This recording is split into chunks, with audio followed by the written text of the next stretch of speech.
Okay, in this video, I'm going to be showing you 22.4. I'm going to go through the presentation. You'll have work to do as part of our flipped learning enterprise in chemistry. Okay, so what I'm going to do is I'm going to get up a video, the presentation. So we're doing a quick recap of 22.3, which was the ideas of lattice enthalpy and what makes a large lattice enthalpy, what makes a small lattice enthalpy. So the question is, which are the correct answers? So there are 6 answers there. You can now pause and perhaps stop the video. Okay, so you might want to stop for a second. So stop. Okay, so stop the video now. Press play again when you are ready. Let's just rub that off. Okay, so the answers we have got are so let's bring this back up, 1 and 4 and 6. So sodium iodide is more exothermic. Okay, K+ ions are larger than sodium ions. That's true, and therefore 6 stronger attraction between iodide and sodium ions. So sodium is smaller. It has a greater charge density, so it can attract the negative ion more strongly, and therefore it will have a larger lattice enthalpy than the potassium. Okay, so this is all part of module 5. Okay, so today we are going to be able, hopefully, explain what entropy is, the ways of ranging the energy in a system, although there are other ways of thinking about it. We'll be looking at the difference in entropy between different phases of matter, and the change when a solid lattice dissolves, because in the previous in 22.2, we looked at sodium chloride, and we found that its enthalpy change of solution was +1 kilojoule per mole. So it was endothermic, okay? So, but we know that sodium chloride dissolves, and you wouldn't expect that if it was endothermic. There must be something else going on. It comes down to entropy. We'll also be looking at the enthalpy change in reactants and products and being able to calculate it. And hopefully we'll be able to explain how the endothermic reactions like sodium chloride dissolving takes place spontaneously. So did you hear about the guy who, oh, I'm going to mess this joke up. Anyway, yeah, did you hear the guy who got frozen at absolute 0? It turned out that he's okay now. Anyway, so entropy is going to be obviously involving temperature. So key definitions. Entropy has the symbol S. Okay, it's a measure of degree of disorder in the system, and lots of people have dropped this definition now because it's disorder and order is not really necessarily a helpful term for describing chemicals and how they exist. So this is what your textbook says now. It says the dispersal of energy within the chemicals making up the chemical system. So it's how well energy can be spread out. Okay, and the more ways there are of spreading out the energy within the chemicals, the higher the entropy, the more positive it is. This needs to be added into your booklet on page 5. So add that to your booklet. You could pause and stop and do that now. So let's write stop.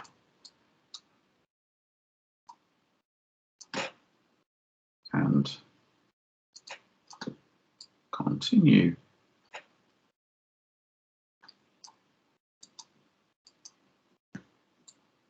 When ready. Yeah, that doesn't look right, but never mind.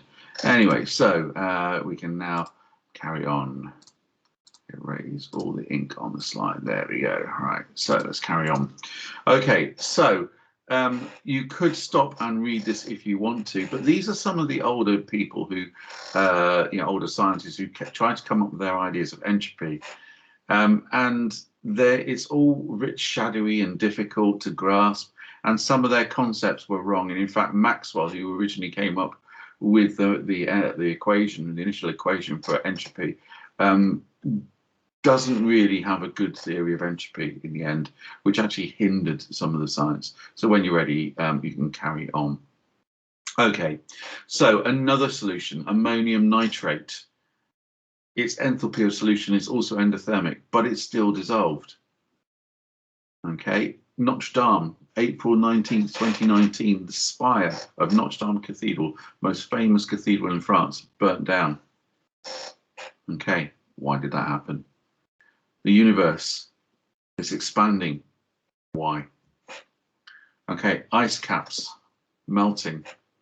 Is this actual animation actually going to work? Perhaps not. Okay, so ice caps, why are they melting? Okay, hurricanes and all the weather on Earth, all driven by entropy. This glass, will it ever unsmash itself?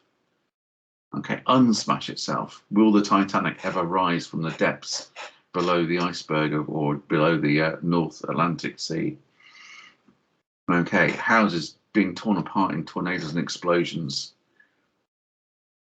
Is that your bedroom? It's probably similar to ours. Okay, this plant wilting. Why do things tend to die? Unfortunately, that's what's happening. Yeah. Okay. So entropy can help us to understand it. There is the good and bad in entropy. Bad in entropy means that we're always fighting to survive. Okay, but the good in entropy means that we actually can do what we do as we are. So all things happen naturally. And those things can be slow. It's nothing to do with the speed. So the rate at which anything happens is not necessarily going to be whether it tend to entropically disperse. Yeah, the tendency to entropically disperse. I'm going to put a link in the video to Jeff Phillips's YouTube clip. So we'll put on, get that link working from there. Okay, so the tendency is that everything will disperse and spread out. Okay, so for instance, if there was a overhanging rock, okay, it would be this tendency, it's got gravitational potential energy. The tendency would be it should fall down towards sea level, okay, on the planet or on our planet. But this rock is still hanging there, and that's because there's a barrier to that reaction. It is happening, but incredibly, incredibly slowly. So the freezing and the wind buffeting, all of the actions causing erosion on that overhanging rock are happening, but just very, very slowly. The chemical bonds that are holding the rock together are the barrier to it actually falling down and smashing down.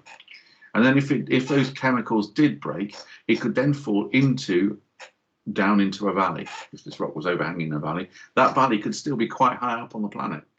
Okay, it would still then have gravitational potential energy ready to get down to sea level. Okay, but the valley is acting, or the height of the valley above sea level is acting as a barrier to that reaction. So all of these things, yeah, are going to be barriers. So yeah, if I'm holding a ball up, yeah, the ball has got potential energy, gravitational potential energy. It will want to fall down to the ground, hitting the ground, giving out a bit of heat, giving out sound. Okay, but my hand there is sort of bonding with my hand. My hand is stopping it from going. But then when I let my hand go, it will fall. So a reaction will occur when it's overwhelmingly probable by chance alone. Okay, nothing else. Okay, so what does that actually mean? So chance. Okay, say we've got two atoms and they've got 2 bits of energy. Okay, obviously, you know, we have billions and trillions and, well, stupidly huge numbers of molecules, so that's not going to be a realistic system, but we can imagine it as a basic start. How many ways could we arrange that energy? Okay, so let's have a look at this diagram. So we've got the atoms, yeah, okay, and these atoms have got some energy. The energy could be with just one atom. It could be all with this atom. It could be all with this atom, or it could be all with that atom. Okay, so there's in effect 3 ways of sharing those 2 lots of energy. So now you can have a go, just for a laugh, see how you could plot it out, draw some squares, and put 3 bits of information into them. Okay, so you can try and see if you can work out how many ways you can store 3 bits of information. And then if you want to try that, if you're doing maths or whatever, if you fancy having to test yourself, try spreading out 4 lots of energy with 4 atoms. Okay, you should find, and obviously you can stop if you want to go and do that. It's quite tricky. Okay, and now, okay, so these atoms, we're just talking about with one energy level per atom, but atoms can have multiple energy levels where the energy could be stored. So have a go at looking at those things. When you have finished, you can then play on. Okay, so what does it tell us? Okay, energy is always moving around, but the number of atoms with different energies stays about the same. Okay, so in this diagram, okay, we've got the number of atoms. So these are the number of atoms. This is the amount of energy that they've got. So this many of atoms got none of it. This have got one lot of energy. This number of atoms have got 2, 3. So eventually it's going to be spreading out and staying the same.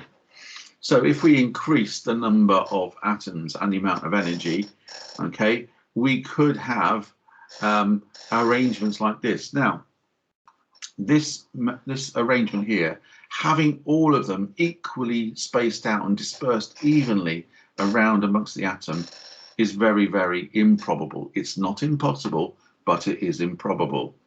Okay, and something like this might be more probable. Yeah, where the energy is spread out completely randomly and dispersed.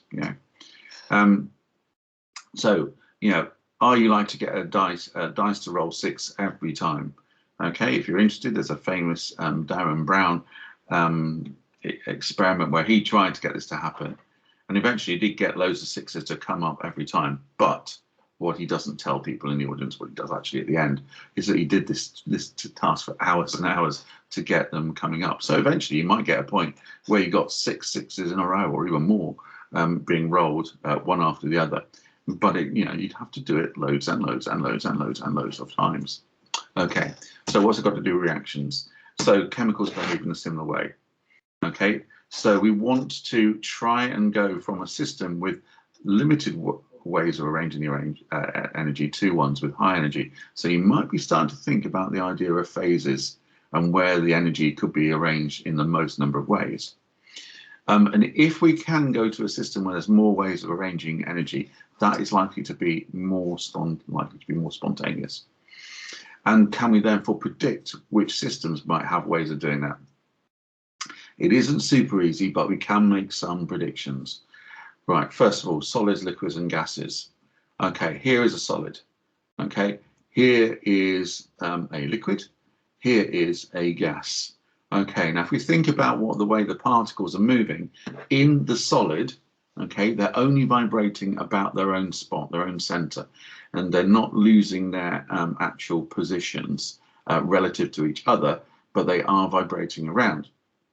In a liquid, they can do the vibrating around, they can swap places occasionally, but still very close in effect. A liquid is just a solid where the particles can swap places. And the particles are still incredibly close together. But if you think about the gas has got the vibrational energy, so the particles are shaken about around their own centers, but they're also moving, okay, away from each other or towards each other or bouncing into the container surfaces, etc.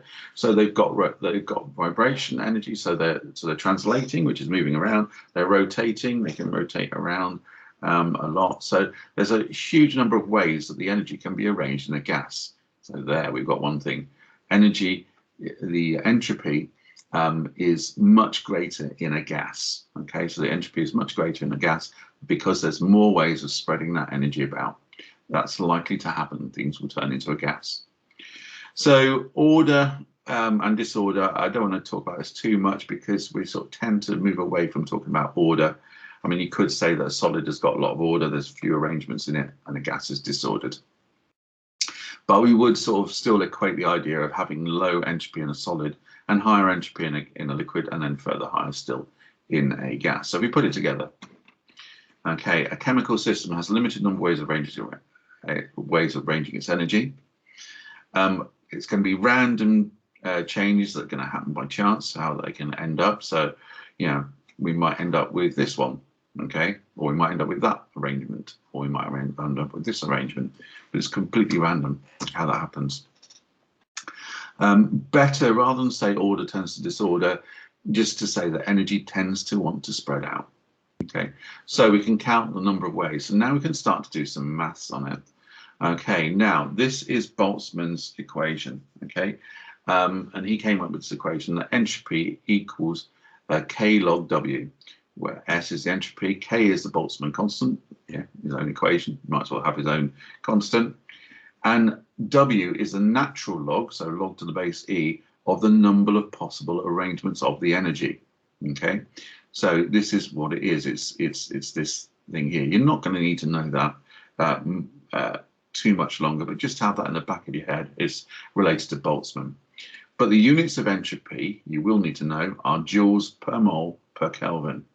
Okay, so basically it's quite a little bit. It's not a large amount of energy, and we measure it. It's related to how many molecules there are. Okay, because the more molecules there are, the more ways of arranging the energy that's going to be, and it's related to the energy. The more energy there is, the more ways there are going to be of arranging the energies. More ways there are going to be of arranging the energy as well. So the greater the number of arrangements, W, the more likely the physical change will take place. So fewer arrangements, smaller entropy in solid. Really not much more arrangements in a liquid, but the gas is massive change. More arrangements, we could say that the gas is more disordered, but just say the energy is more spread out in a gas. Big entropy. For a reaction to happen, the number of arrangements must increase. The number of ways of arranging the energy must increase. So the change in S, now change in S is much more important thing to think about. So delta S. If we have delta S being positive, then it is likely to be spontaneous. Okay, so it'll be spontaneous. Second law of thermodynamics. The first law is that energy can't be destroyed or created. Okay, all the energy that we had from the Big Bang is still with us. Okay, but the second law is saying that basically it's spreading out, i.e. the universe is spreading out. As you can see, the energy is getting more spread out, which means there's more ways of arranging the energy as it gets bigger. Okay, so entropy is increasing. Always increasing. All reactions will do that. Okay, so there is a link to Brian Cox is now explaining why time travel only goes in one direction. I'm hoping that I can put a link on this slide at this point on the video to that, and you'll be able to watch that if you wish to do so. Once you've done that, you can play on. Okay, so, and again, this is a really nice explanation of entropy by an American scientist, and Morgan Freeman, who's got a very nice voice, so it's worth listening to him as they do that. And again, hopefully I'll have a link to that, and you can come back and carry on with this video once you have watched that. Okay, so how is it measured?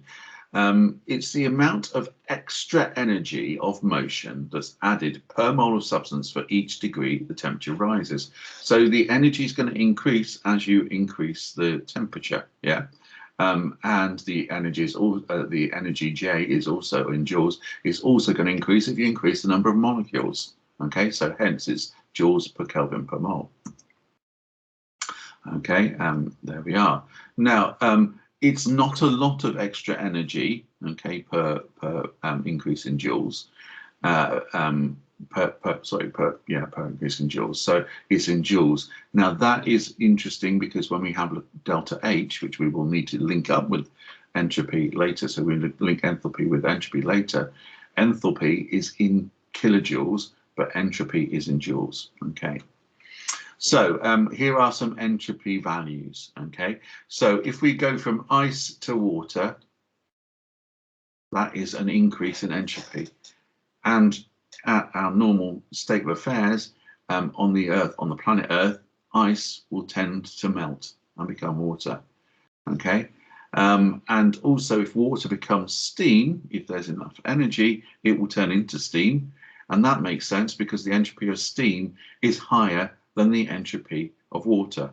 Okay, so we'll tend towards making steam as the temperature rises. Okay, so now, so I'm going to stop. I should stop the video in a minute. You've got some questions to do in your booklet. I would suggest you do those now. So stop the video and play on when ready. Okay, so I'm going to put the answers up. Okay, so again, you can stop and check the answers as you go.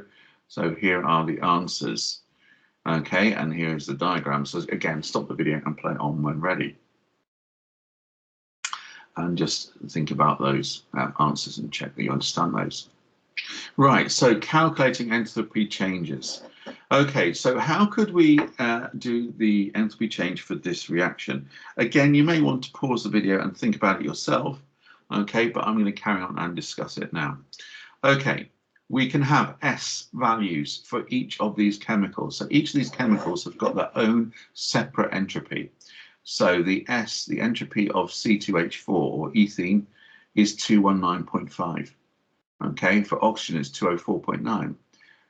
So we've highlighted the ones for the reactants in red and the products in blue. So how do you reckon we can work out the enthalpy change, delta S?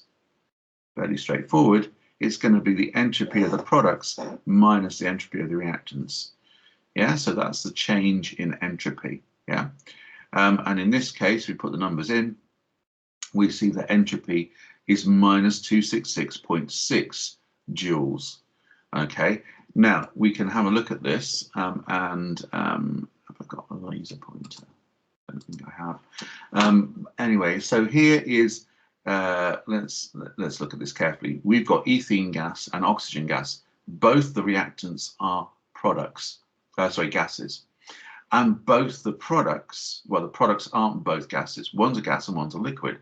So why is there a decrease in entropy? Well, because of this, because the water is formed and that's a liquid. So this is not so likely to happen. Okay, so that entropy change is not likely to happen.